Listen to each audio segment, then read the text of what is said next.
Tucemanitie na Michael Chepkoni muikari wa itora ria kwa Michael mwena wa Baruti gicigo-ini mbuge kia Naikuru ya ithwiro agithiururukania na maabitha kuma kambuni-ini ya utabia wa thitima aria mekinyitie itora-ini riri kuhoria thitima thutha wa ikingi icio nacio kuhutio ni matuika ma tiri.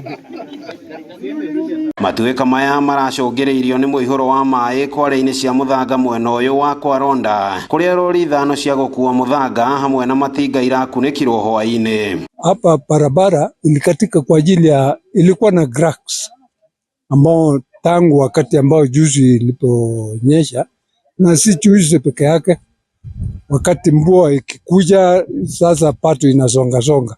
Aikari itora riri magitaririo gwati uria umangetheire thutha wa kware ici kuhoboka ni matuika na kuhinga nginyagia barabara iria mahuthiraga guikuruka mucii-ini wa Naikuru. Hii naona hii mvua imenyesha sana na imetu affect. Ukiangalia hii barabara yetu ya kutoka Barut connect kwenda kwa Michael ikielekea direct mpaka kule Pwani, sasa usafiri imekatishwa. Hakuna vile tunaweza safiri kutoka Barut kwenda kwa hii senda ya Michael.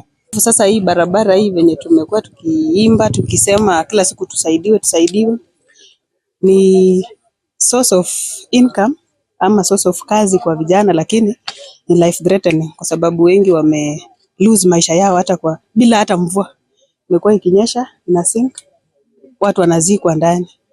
Maundu no ta maya itora-ini ria Kabasis mwena wa Ngata gicigo-ini mbuge kia Rongai kuria barabara mwena uyu itwikite na gutiga mikuru minene nginyagia ihingo-ini cia thukuru. Riu aikari makiuga ugwati uyu matigite matari nginyagia hinya wa thitima kuona ona ikingi onacio ni iraguithirio ni muihuro.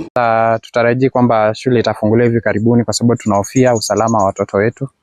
Tunahofia pia shimo hii ama barabara hii itaweza kueneza hadi ifike kule shuleni, pia iweze kuadhiri madarasa na hata resources zote ambazo ziko katika shule hii. Handu-ini ha ceceni ya Inooro TV kuma kaunti-ini ya Naikuru, ritwa riakwa ni Robert Wamaina.